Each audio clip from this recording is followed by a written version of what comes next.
મિત્રો, કલ્પના કરો કે તમારું જીવન એક તોફાની દરિયા જેવું છે, જ્યાં દરેક મોજું તમને તોડવા માટે તૈયાર છે. પરંતુ જો હું તમને કહું કે આ તોફાનમાંથી બહાર નીકળવાનો રસ્તો છે જે તમારા હૃદયને શાંતિ અને મજબૂતી આપશે, આજે મારા આ શબ્દો તમારા અંતરને સ્પર્શી જશે, તમને તમારી અંદરની તાકાતની યાદ અપાવશે અને તમે અનુભવશો કે જીવનની દરેક મુશ્કેલીમાં પણ એક સુંદર અર્થ છુપાયેલો છે. બસ તમે દિલથી સાંભળો. મિત્રો, મને ફક્ત તમારી 12 મિનિટ આપો અને હું તમને પ્રોમિસ આપું છું કે આજે હું તમને એવી 7 જાપાનીઝ ફિલોસોફી વિશે જણાવીશ જેની મદદથી તમે 97% લોકો કરતાં આગળ નીકળી જશો.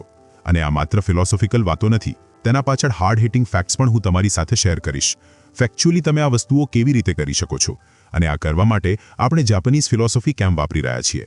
વેલ, જાપાન એવો દેશ છે જ્યાં વર્ષમાં 1500 કરતાં વધુ અર્થક્વેક આવે છે. આ તે જ દેશ છે જેના પર 2 વખત કરતાં વધુ ન્યુક્લિયર બોમ્બ પડ્યા છે, જે નેચરલ ડિઝાસ્ટર્સ, ઇકોનોમિક કોલેપ્સ આવ્યા છે. બટ આટલું બધું થયું હોવા છતાં પણ આ દેશ આજે વર્લ્ડની ટોપ 5 ઇકોનોમીઝમાં આવે છે. અને માત્ર પૈસાની વાત નથી, હેલ્થવાઇઝ પણ જુઓ તો જાપાન એવો દેશ છે જ્યાં ખૂબ જ વધુ જીવતા હેલ્ધી લોકો મળે છે, જેમનું ડિસિપ્લિન ટોપ નોચ છે, જેમની ટેકનોલોજી ખૂબ એડવાન્સ છે. બટ આ બધું કેવી રીતે થયું? એવું તો નહોતું કે તેમની પાસે પહેલેથી જ ખૂબ વધુ રિસોર્સિસ હતા. તેમની પોપ્યુલેશન ખૂબ યંગ લોકોની, સ્માર્ટ લોકોની છે. તેમની પાસે ખૂબ પરફેક્ટ સિસ્ટમ્સ છે. વેલ, આ બધી વસ્તુઓ જો છે તો પણ ઉપરની વસ્તુઓ છે. જે વસ્તુના કારણે જાપાન આટલું આગળ નીકળી ગયું છે તો તેના પાછળ છે તેમનું અનબ્રેકેબલ માઇન્ડસેટ. બીકોઝ બિલ્ડિંગ્સ એક વખત તૂટીને પડી જશે તો બની જશે, પરંતુ માઇન્ડસેટ સ્ટ્રોંગ નહીં હોય તો આ બધી વસ્તુઓ ક્યારેય નહીં થાય. અને જાપાન પાસે આટલું સ્ટ્રોંગ માઇન્ડસેટ કેવી રીતે આવ્યું? તેમની એન્શન્ટ ફિલોસોફીઓના કારણે.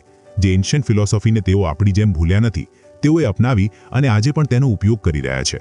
આ તે જ ફિલોસોફીઓ છે જેની મદદથી પહેલા એન્શન્ટ જાપાનીઝ લોકો સામાન્ય લોકોને લઈને એક વોરિયરમાં કન્વર્ટ કરી દેતા હતા.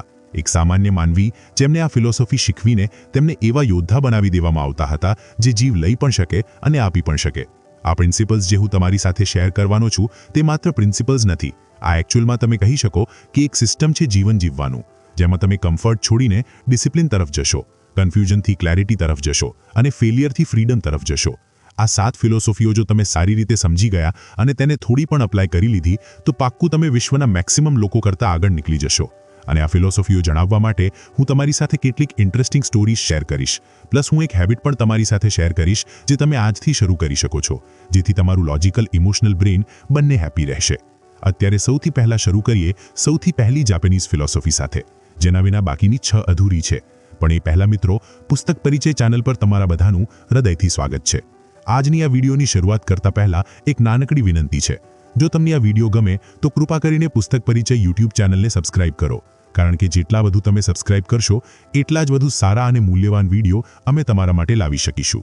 અને સાથે લાઇક પણ કરજો. આ વિડીયોને કોઈ એક વ્યક્તિ સાથે જરૂરથી શેર કરો, કારણ કે તમારા એક શેરથી કોઈનું જીવન બદલી શકે છે.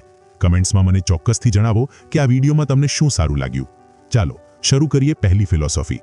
આ ફિલોસોફીને કહે છે શુગ્યો, મતલબ રિચ્યુઅલ સફરિંગ.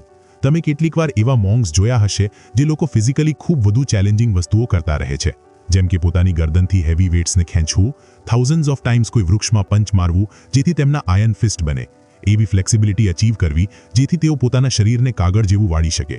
એવા જ કેટલાક મોંગ્સ છે જેઓ ફિઝિકલી ચેલેન્જિંગ કામ કરે છે, જ્યાં તેઓ ઠંડીના મોસમમાં ફ્રીઝિંગ વોટરફોલ હોય છે, તેઓ ત્યાં જઈને આરામથી બેસી જાય છે. તેમનું શરીર કેટલીકવાર ધ્રુજે છે, તેઓ થરથરાય છે. આત્માને ધ્રુજાવનારી જે ઠંડી હોય છે એવી ઠંડીમાં તેઓ વોટરફોલની સામે જઈને બેસે છે અને શાંત બેસી રહે છે. તેમના આખા શરીરમાં કંપકપી આવે છે, બટ સ્ટીલ તે લોકો હલતા નથી. હવે તમે કહેશો, યાર આ એમને ટોર્ચર કેમ કરે છે? વેલ, આ ટોર્ચર નથી, આ છે શુગ્યો. એક એવી ટ્રેનિંગ જે તમને પહેલા અંદરથી તોડે છે અને પછી ફરીથી વધુ મજબૂત બનાવે છે. જુઓ, આજના જમાનામાં 99% લોકો ડિસ્કમ્ફર્ટથી ભાગવા પર ફોકસ કરે છે. થોડીક ગરમી લાગી, ભાઈ એસી ચાલુ કરી દો. થોડું પણ બોર થયા તો ફોન ઉઠાવી લો. ભૂખ લાગી છે તો ફટાકથી કંઈક ઓનલાઈન ઓર્ડર કરી દો. જ્યારે જાપાનીઝ ફિલોસોફી જાણે છે કે કમ્ફર્ટ માનવને ખુદ કમજોર બનાવી દે છે, તેથી તેઓ જીવનને એક ડોજો જેવો જીવવાની કોશિશ કરતા હતા અને તકલીફને જ તેમની પ્રેક્ટિસ માનતા હતા. તેઓ ઓબ્સ્ટેકલને ઓબ્સ્ટેકલ નહીં, પરંતુ ઓબ્સ્ટેકલને જીવનનો રસ્તો માનતા હતા. હગાગુરુમાં લખેલું છે કે the way of samurai is found in death. અને તેનો અર્થ એ નથી કે ડેથ મતલબ મરી જવું. ડેથનો અર્થ છે પોતાના કમ્ફર્ટ લિવિંગ વર્ઝનને મારી દેવું. અને કમ્ફર્ટને મારવાની બેસ્ટ રીત છે ડિસિપ્લિન. મિયામોટો મુસાશી, જેમણે 60 કરતાં વધુ ડ્યુઅલ જીત્યા છે, તેઓ માત્ર તલવાર જ નહોતા ચલાવતા, તેઓ કેલિગ્રાફી પણ કરી દેતા હતા. કેમ? કારણ કે એક પરફેક્ટ બ્રશ સ્ટ્રોક બનાવવા માટે તે જ ડિસિપ્લિન જોઈએ જે પરફેક્ટ સ્વોર્ડ ચલાવવા માટે જોઈએ છે, જે બોરિંગ હોય છે, ટાયરિંગ હોય છે, બટ જે વોરિયર્સ વે હોય છે. તેથી તમે પણ શુગીઓને તમારા જીવનમાં લાવવાનું શરૂ કરો. જાણી જોઈને ડિસ્કમ્ફર્ટ તરફ આગળ વધો. તેનાથી ભાગશો નહીં, ડિસ્કમ્ફર્ટ તરફ જાઓ. ઠંડી લાગી રહી છે તો પણ ઠંડા પાણીથી નહાઓ. એક દિવસ વગર પંખે બેસવાની કોશિશ કરો. વગર ફોનના 20 મિનિટ અડધો કલાક બેસવાની કોશિશ કરો. અને આ બધું ના થઈ શકે તો છોડો, એક્સરસાઇઝ કરવાનું શરૂ કરો. તમને ખબર છે માત્ર 23% લોકો જ છે જે રેગ્યુલરલી એક્સરસાઇઝ કરે છે.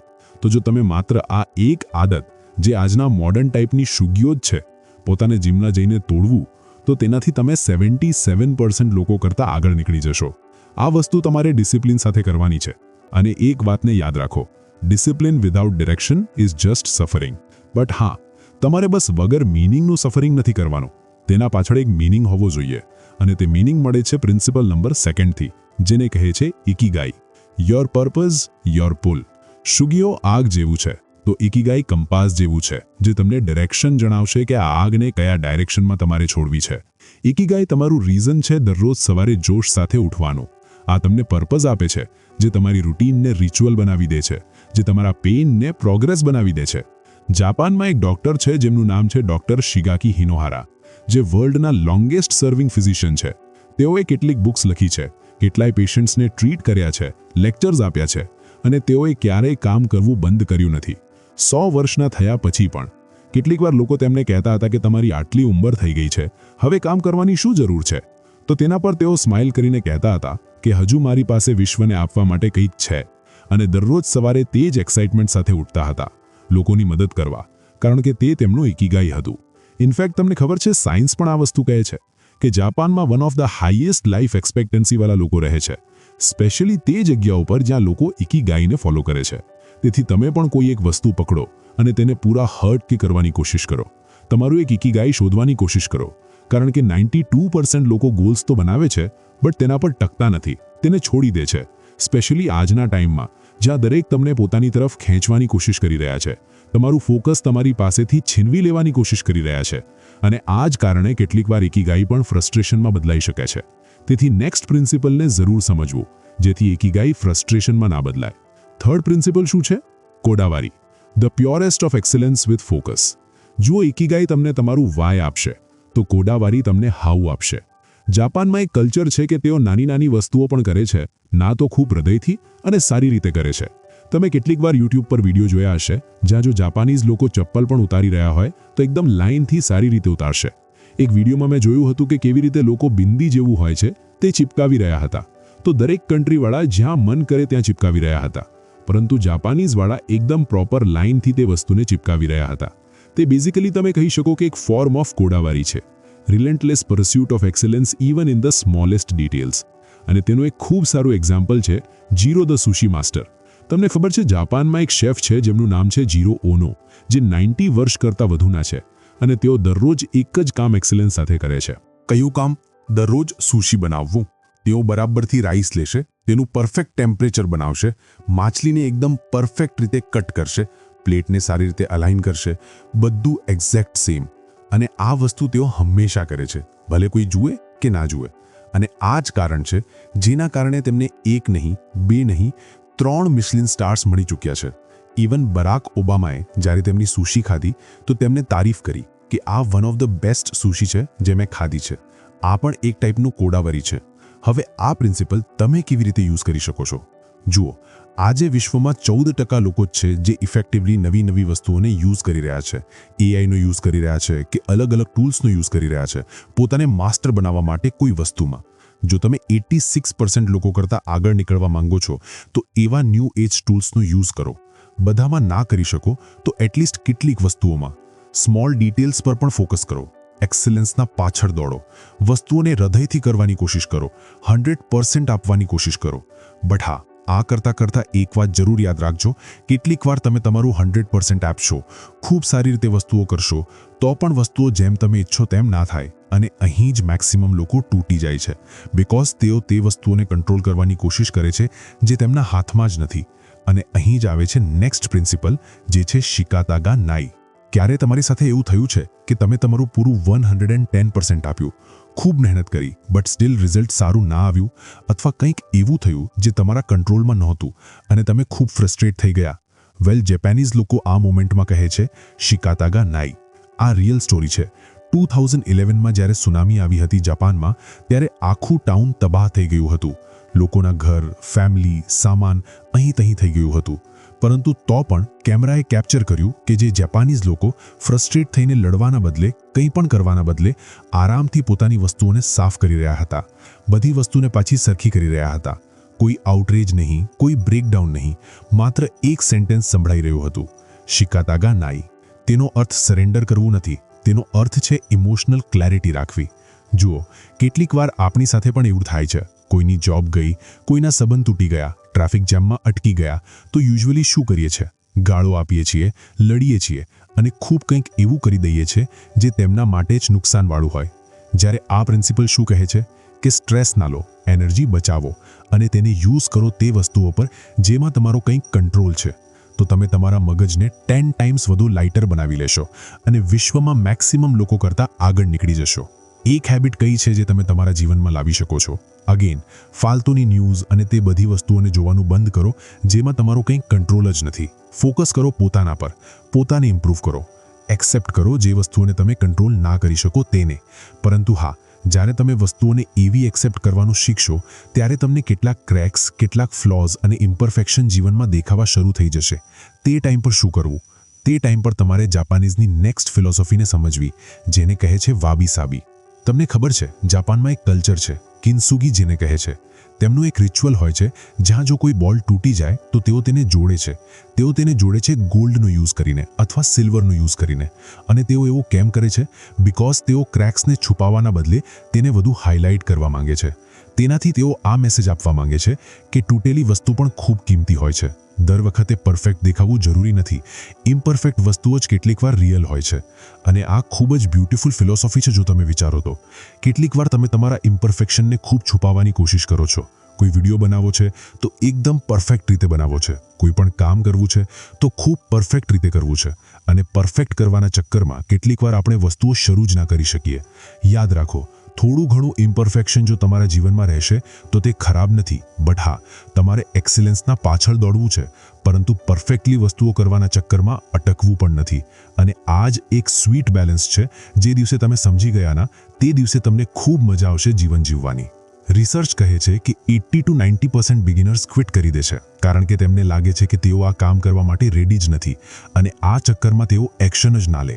જ્યારે જો તેઓ પરફેક્શનિઝમને સાઈડમાં રાખીને માત્ર એક્સેલન્સ ચેઝ કરવાની કોશિશ કરે, જેપેનીઝની આ નેક્સ્ટ પ્રિન્સિપલને ફોલો કરીને, તો એક દિવસ કદાચ તેમને વિશ્વ પરફેક્ટ પણ કહી દે.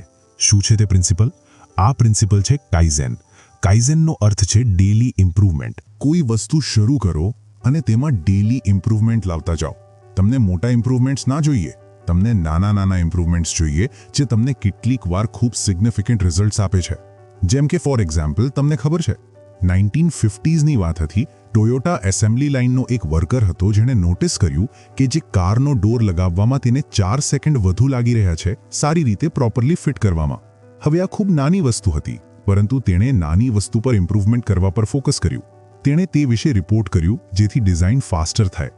અને તમને ખબર છે, આ નાની ચેન્જ કરવાના કારણે થયું એ કે જ્યારે આ 4 સેકન્ડને મલ્ટીપ્લાય કરી દેવામાં આવ્યું મિલિયન્સ ઓફ કાર્સથી જે પ્રોડ્યુસ થવાની હતી, તો તેનાથી થાઉઝન્ડ્સ ઓફ આવર્સ અને મિલિયન્સ ઓફ ડોલર્સ બચ્યા તે કંપનીના માત્ર એક નાની વસ્તુ પર ફોકસ કરીને.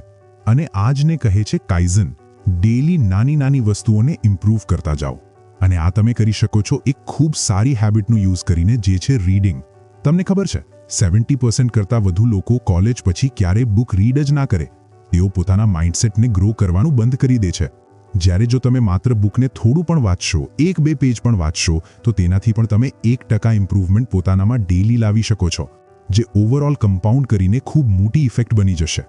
અને જુઓ, અત્યારે મેં તમને ખૂબ સારા પ્રિન્સિપલ્સ જણાવી દીધા છે. ટોટલ મેં 6 પ્રિન્સિપલ્સ જણાવી દીધા છે. પરંતુ તમારે 7મું સમજવાનું ખૂબ વધુ જરૂરી છે. બાકી કદાચ તમે કંઈ પણ ના કરી શકો. 7મું પ્રિન્સિપલ છે દાનચારી. તમને ખબર છે, જાપાનમાં એક ઓથર છે જેમનું નામ છે હિડોકો યામાશિતા, જેમણે પોપ્યુલરાઇઝ કર્યું દાનચારી વસ્તુને. બેસિકલી તેઓ એક સ્ત્રીને મદદ કરી રહ્યા હતા જે પોતાના જીવનમાં ખૂબ લોસ્ટ અને સ્ટક ફીલ કરી રહી હતી. આ સ્ત્રી પાસે 3000 કરતાં વધુ બુક્સ હતી. કેટલી? 3000 કરતાં વધુ બુક્સ પોતાના નાના ટોક્યો અપાર્ટમેન્ટમાં. હિડોકોએ તેમને પૂછ્યું કે તું જ્યારે તારા ઘરમાં જાય છે તો તને પાવરફુલ ફીલ થાય છે કે પાવરલેસ ફીલ થાય છે? તો તે સ્ત્રીએ જેમ જ સાંભળ્યું તેની આંખોમાંથી આંસુ નીકળી ગયા. તેણે કહ્યું કે તેને ખૂબ પાવરલેસ અને સફોકેશન ફીલ થાય છે આટલી બધી બુક્સ વચ્ચે. હિડોકોએ શું કહ્યું કે બધી બુક્સને અહીંથી કાઢવાનું શરૂ કર અને માત્ર તે બુક્સને પોતાની સાથે રાખ જેણે તારા સોલને ટચ કર્યું છે. બેસિકલી જે ક્લટર તેમની આસપાસ ભરાઈ ગયું હતું તેને તેઓએ કાઢવાનું શરૂ કર્યું. અને જ્યારે તેઓએ આને કાઢવાનું શરૂ કર્યું તો તેમનું મગજ શાંત થવા લાગ્યું. તેઓએ પોતાની ટોક્સિક જોબ જે હતી તેને છોડી દીધી, આર્ટ્સ પર ફોકસ કરવાનું શરૂ કર્યું. તેઓએ કહ્યું કે મેં તે દિવસે માત્ર મારા ઘરને જ નહીં સાફ કર્યું પરંતુ મારા મગજને અને મારી આઈડેન્ટિટીને સાફ કરી દીધી. અને આ જ છે danshari. Letting go of what you don't need to discover who you really are. Goodbye things by Fumio Sasaki. તેઓ કહે છે જેટલું ઓછું તેટલી ક્લેરિટી તમને જીવનમાં મળશે. તો તેથી આ જ લેસનથી ઇન્સ્પાયર થઈને હું તમને શું કહેવા માંગુ છું. જો એમ તો મેં તમને ટોટલ 7 પ્રિન્સિપલ્સ જણાવી દીધા, પરંતુ તમારે આ 7 પ્રિન્સિપલ્સને અપ્લાય કરવાની જરૂર નથી. મેં છેલ્લા કેટલાક વિડીયોઝમાં પણ તમને કેટલીક ચેલેન્જીસ લેવા માટે કહ્યું, જેમાં કેટલીક હેબિટ્સ મેં તમને જણાવી, પરંતુ દરેક વિડીયોમાં મેં તમને એક વાત હંમેશા યાદ અપાવી હતી કે શું કરવાનું ખબર છે. ખૂબ સારી હેબિટ્સને તમારા જીવનમાં લાવવાની કોશિશ ના કરો. મગજને ડીક્લટર કરો. માત્ર એક વસ્તુ પર ફોકસ કરો.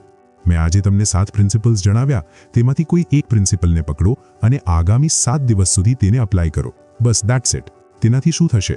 દાનચારી પણ ફોલો થઈ જશે, કાઇઝન પણ ફોલો થઈ જશે અને અન્ય કેટલીક વસ્તુઓ પણ ફોલો થઈ જશે ઓટોમેટિકલી. આજથી તમે કઈ નેક્સ્ટ વસ્તુ આગામી 7 દિવસમાં કરવાના છો તે પણ જરૂર જણાવજો. બિકોઝ જુઓ, હું ઈચ્છું છું કે અહીં આવીને તમે માત્ર વિડીયોની વાતો શીખો નહીં, પરંતુ તેને એકચ્યુઅલી પ્રેક્ટિકલી અપ્લાય કરીને તમારા જીવનને ચેન્જ કરો. આ જ પાવર છે. તો અત્યારે કોમેન્ટ કરીને જણાવો કે આ 7 પ્રિન્સિપલ્સમાંથી કયો એક પ્રિન્સિપલ તમે આજથી તમારા જીવનમાં અપ્લાય કરવાના છો આગામી 7 દિવસ માટે. અને હું ઈચ્છું છું કે ડેલી આવીને તેની નીચે તમે કોમેન્ટ કરીને પણ તમારી અકાઉન્ટેબિલિટી મૂકી દો. હું ચેક પણ કરતો રહીશ. ડે 1 પર ડે 1 લખી દો, તેના જ રિપ્લાયમાં ડે 2 લખી દો, ડે 3 લખી દો. તો તેનાથી તમને એક કન્ટિન્યુટી અનુભવાશે, ખબર પડશે આ બધું હું શું કહી રહ્યો છું. હવે સૌથી પહેલાં આ ચેનલને સબસ્ક્રાઇબ ના કરી હોય તો કરી લો, કારણ કે જેટલા વધુ તમે સબસ્ક્રાઇબ કરશો તેટલા જ વધુ સારા અને મૂલ્યવાન વિડીયો અમે તમારા માટે લાવી શકીશું.